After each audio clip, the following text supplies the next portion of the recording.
Hey guys, hey everybody, be sure to check out Alex the from SeemsGoodMagic.com here doing another and also Swiss check out the M15 tutorial Draft video and for open my another board game, Johnny, Travelers so of Story. seems Like a pretty easy pickup. What else we got in here? Venom Sliver, Forge Devil, Living Totem, all good.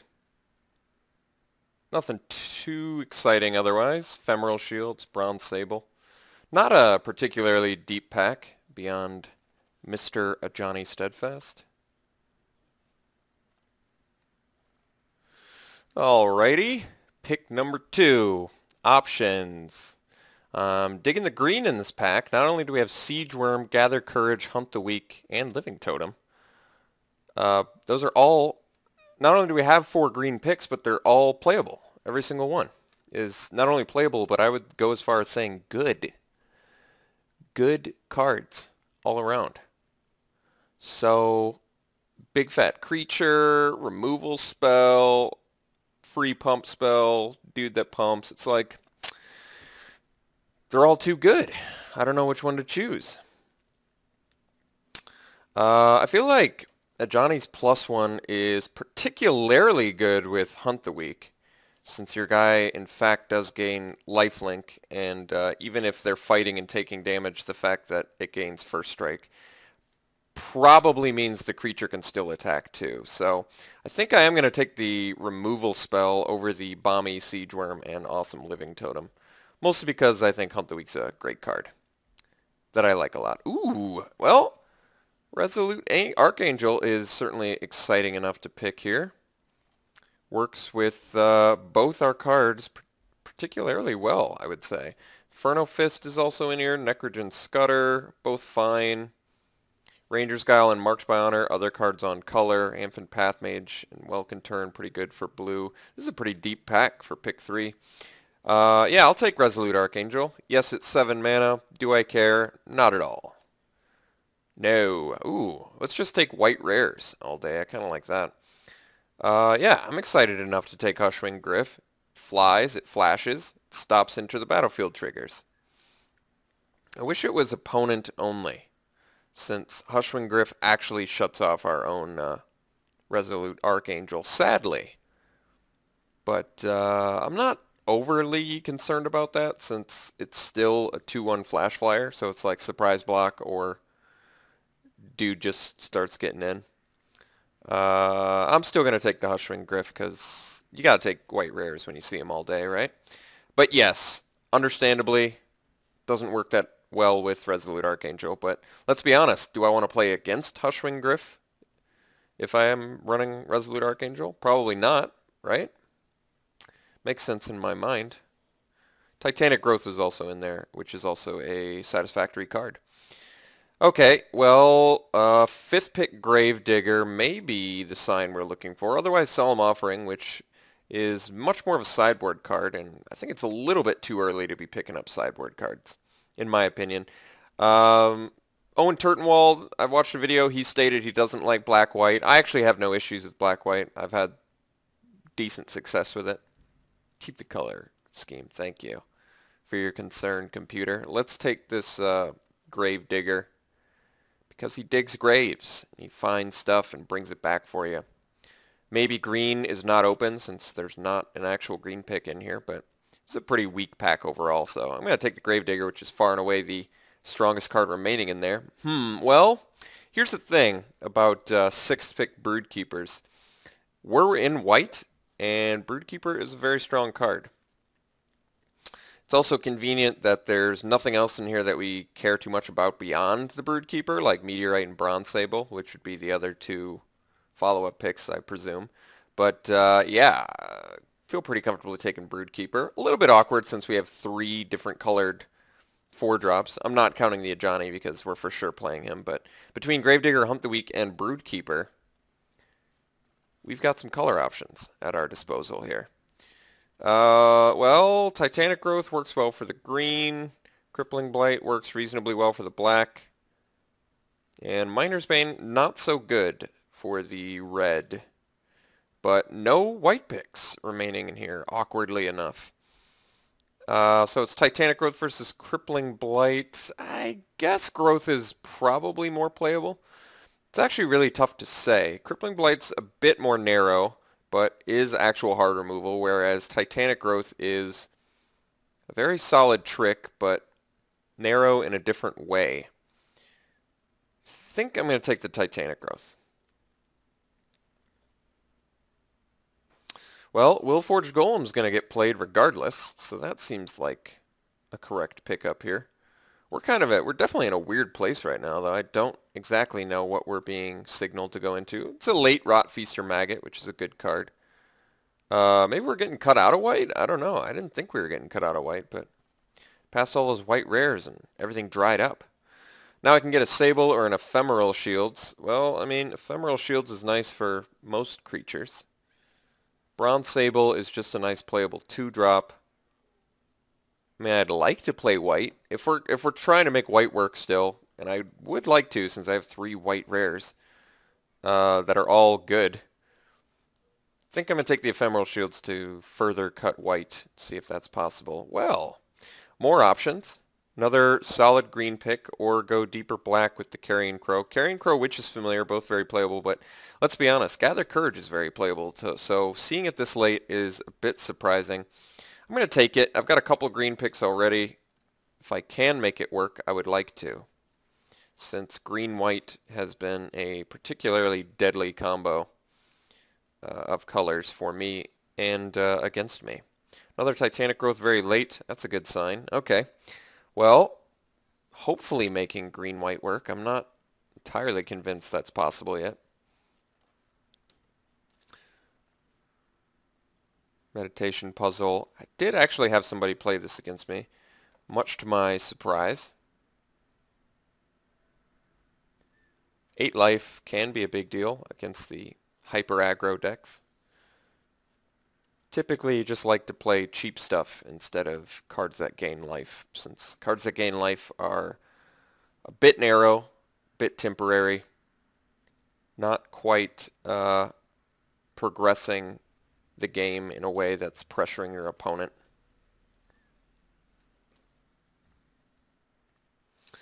All right, pack number 2, and we've got, well, nothing too sexy for us. Well, Invasive Species is sexy enough.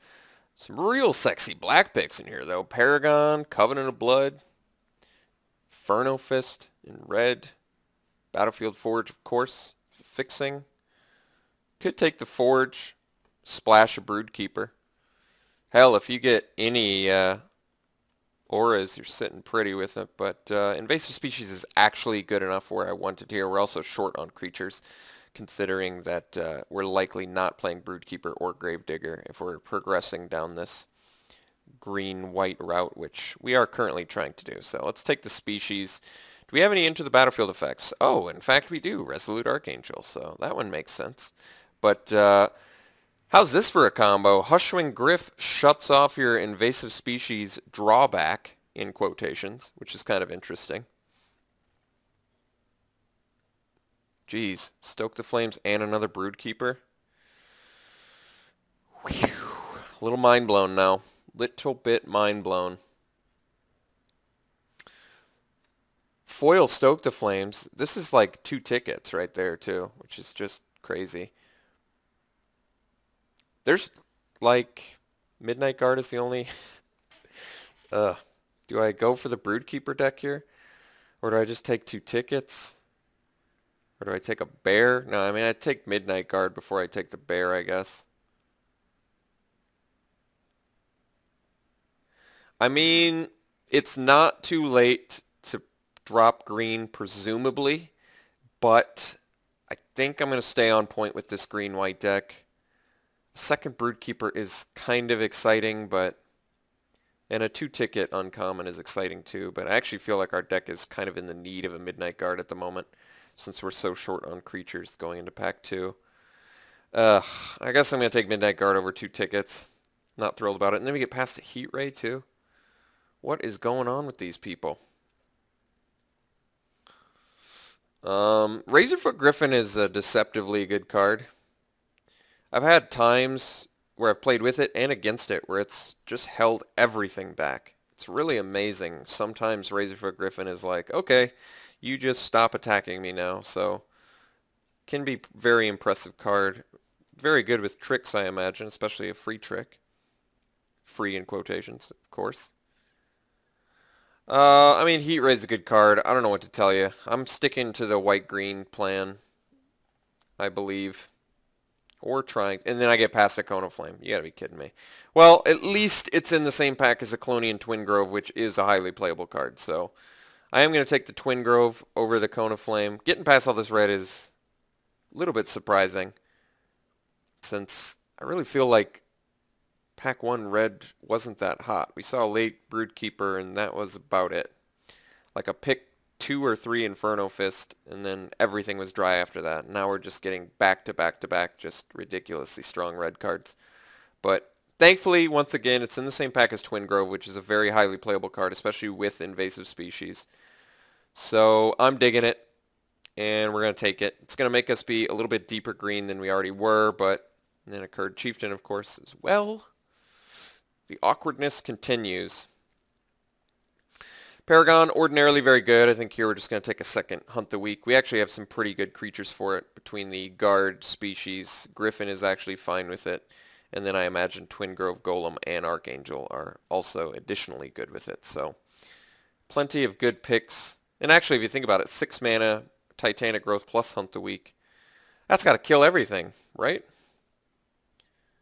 Alright, Charging Rhino, very legitimate card. Happily take it here. We don't have any 5-drops, so satisfactory pick there. Alright, second invasive species. I'm on board. I'm in it. Yeah, nothing else in here really. Okay, I'm starting to feel good. You know, double invasive species, double Hunt the Week is legitimately good.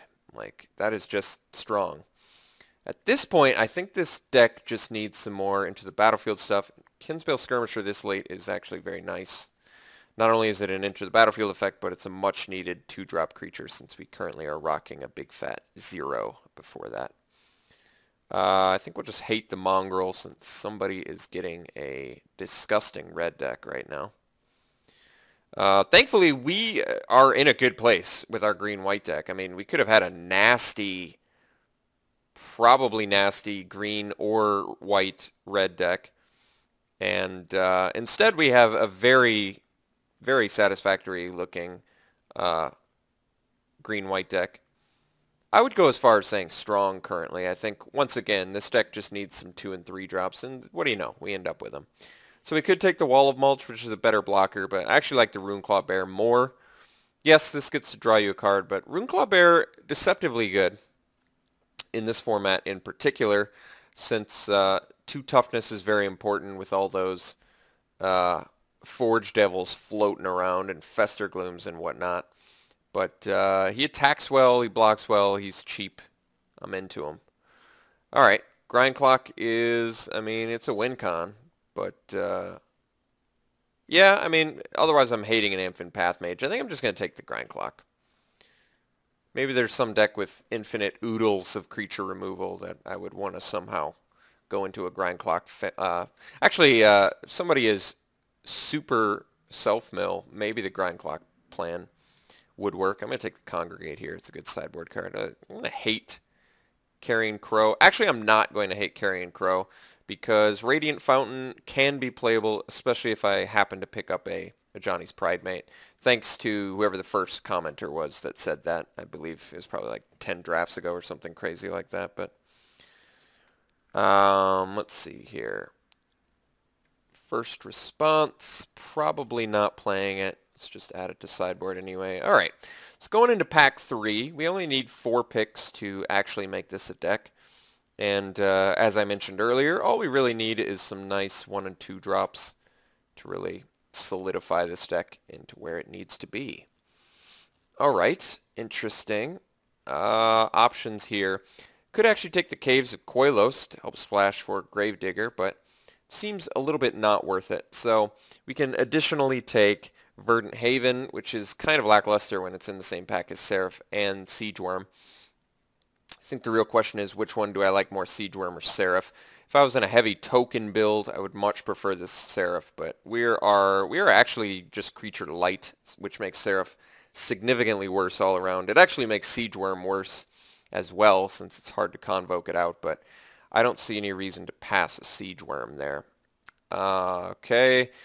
Probably just want the Constricting Sliver for a couple reasons. Green-white typically very short on removal. I don't think this deck is an exception. We do have 2 Hunt the Weeks, and there's another one in here, but I would much rather have the Sliver. Additionally, we have an Ephemeral Shields, which can help protect our Constricting Sliver. So I think Constricting Sliver is a safe pick, albeit it's in a pack with Bronze Sable, which this deck could also want and use, but I'm going to take the better 2-for-1 creature. All right, Yisan seems pretty legitimate. Another Kurd Chieftain, which is a big nightmare, and Pillar of Light. We actually don't have a 1-drop that Yisan can go into, but Yisan's just awesome. Awesome utility dude. Seems like something our deck would want. It also happens to be good with Hunt the Weak, so all around just good.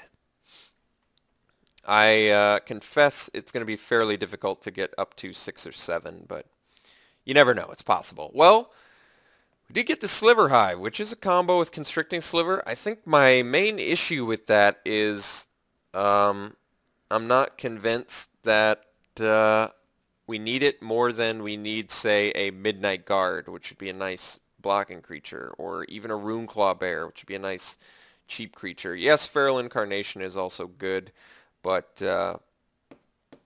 yeah, my main issue with taking Sliver Hive for 1 sliver is we're actually short on playables at the moment. And I have a concern that we won't end up with enough, but maybe I shouldn't. We're only 1 card short, technically, of a deck. I'm thinking Runeclaw Bear is probably a better pick. But we could end up with enough. I'll take the Sliver Hive for interest's sake and hope that we can see another cheap creature, so I don't feel bad about that. Brawler's Plate seems fine. We have a decent creature count, and a lot of these creatures I would certainly like to be bigger with Trample. Okay, I convinced myself. Brawler's Plate actually seems really good with the Hunt the Weeks as well. So we're a bit creature light, but Sliver Hive could pan out for us, could be sexy. Life's Legacy is pretty good with invasive species, but probably not necessary. Probably don't need a 3rd Titanic Growth. Carnivorous Moss Beast is too expensive. I guess we're going to the Oppressive Rays. This looks like a deck that could be in need of time buying. And what better way than with a nice 1-drop removal spell. Removal in quotations, as usual. Sungrace Pegasus. Well, I don't think I could ask for a better pick. Especially considering we have both Brawler's Plate and Hunt the Weak, which work reasonably well with Pegasus. I guess Hunt the Weak a little bit less so, but I was more saying because it makes it bigger. But this is exactly what this deck needs, especially with the Titanic Growths. That could be very, very, very good. Shaman of Spring. Restock. Well, Restock is a fantastic spell. It happens to be better when you have cards like Satyr Wayfinder. But regardless, Restock is very powerful. I would even go as far as saying more powerful than Shaman of Spring. So I think we are going to take the Restock here. Which of these am I most annoyed by? I think actually Verdant Haven could find its way in this deck, possibly. Otherwise, I was going to hate a Coral Barrier, which is reasonable. Let's see. Don't need a second Restock. That seems a bit clunky and unnecessary. I think we'll hate a Forge Devil, although Forge Devil is not even good against us. It kills Hushwing Gryff only. So maybe I'll just take it. That's not good either, though. None of these matter. I'm going to take a second Restock for sideboard just in case we go up against some infinite removal deck. Wall of Mulch is a welcome sight here. I think we're going to try and fit that in main deck if possible. Hunter's Ambush. Well, somebody did a blowout against me with this card and Sanctified Charge, so I guess I can get behind that now. Soulmender, yeah. It's a 1-drop. Something to find with Yisan. Are we going to play it? Likely not. I would say likely not. But actually, to be honest, I would probably play it over Oppressive Rays. And maybe you're wondering why. Well, we have a couple, we have at least a couple convoke guys. So I think it works fairly well with them. We didn't get any pride mates, which really motivates you to play the Soulmender, but we ended up with plenty of good playables, which is always a good place to be in. A little bit short on removal, but between Double Hunt the Weak and Constricting Sliver, I'm satisfied. We also have some nice combat tricks, which add to the value. I would rather play Ephemeral Shields over Ranger's Guile because Ephemeral Shields is potentially free.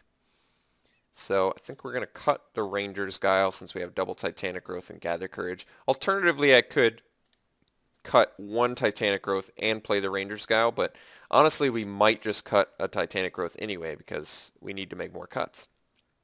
I think Verdant Haven's not happening, and Sliver Hive doesn't count as a card. I'm just going to set it aside for now. So we need to make 2 more cuts if I want to play 17 lands, which last draft I did not play 17 lands, and I did regret it. So I think this time around we are going to play 17. Why don't we separate stuff out? Let's take a look at what we're dealing with here. Definitely love the Gather Courage. I like the Growth. I still think I like the Brawler's Plate. Trample seems really good when you have fatties like Charging Rhino, Willforged Golem, Twin Grove, Sliver even. These dudes. I guess this dude doesn't need it so much, but still. You get the point. Don't really want to cut any 1 or 2 drop creatures. I guess I can cut the Soulmender. Not a bad card, and once again, good with our Convoke, but I don't think it justifies playing it main deck, especially since we still have 16 creatures. So at this point, I should probably cut a spell, but cannot decide which one. Restock, I don't really want to cut that. I guess admittedly, we don't have anything to find on Yisan now, since I'm not playing the Soulmender, but am I bugged by that? Maybe. Maybe that is the caveat, the final thing that would motivate me to... Or is caveat bad? I don't even know. The thing that would push me over the edge playing Soulmender maybe is the Yisan.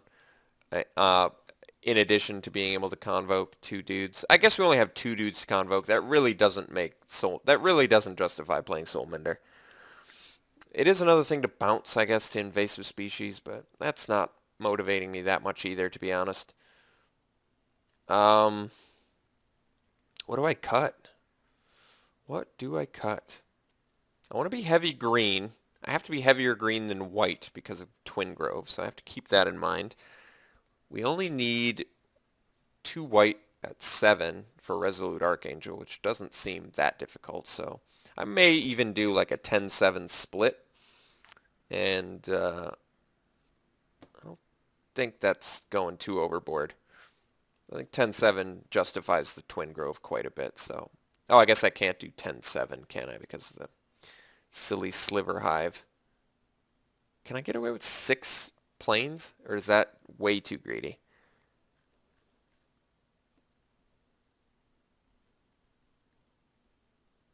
Or do I do 9-7-1? See, my issue is 9 enough to do Twin Grove? I kind of feel like I want a solid 10 if I'm going to maximize this Twin Grove, because let's face it, Twin Grove is one of our major win cons. So I could do 10-6-1. Probably be okay with that. The 1 being the Sliver Hive, of course, because I'm greedy and want to make the Constricting Sliver action work, but we'll find out if I can do that again. I think it was a bit more justifiable when I also had a Venom Sliver, but you never know. You can always steal games with the old Constricting Sliver, Sliver Hive combo, as I proved a couple drafts ago. What would be the final cut here? This is an actual choice. I like the restock, but it pretty much is for bringing back Gather Courage, Hunt the Weak, Titanic Growth, Ephemeral Shields, and a couple cheap creatures. Do I need it? I might not need the restock. It's not that it's bad, because it's certainly not bad. It is anything but bad, but just might not be what this deck needs. I mean, someone maybe argues tossing the Brawler's Plate, but I kind of like the Brawler's Plate. Like I said, our cheaper dudes are really benefit a lot from it, and it's just good with Hunt the Week. Even a Razorfoot Griffin becomes pretty insane with it. A lot of rares in this deck too, jeez.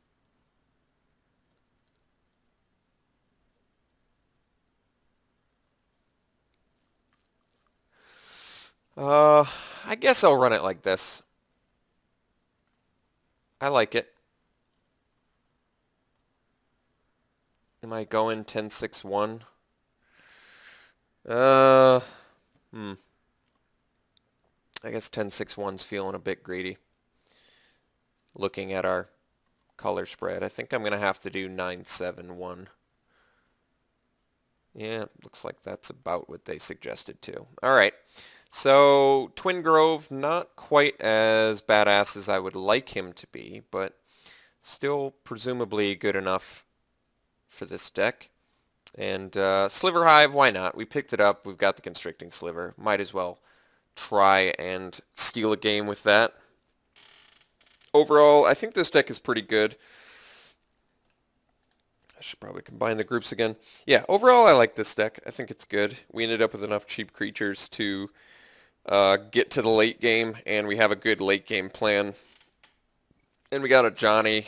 Ended up with a good amount of rares. What did we get? Yisun, Hushwing Griff, Johnny, Twin Grove, Resolute Archangel. That's a good rare count. And Sliver Hive. So actually just a ton of rares. This looks like a pretty fun green-white deck.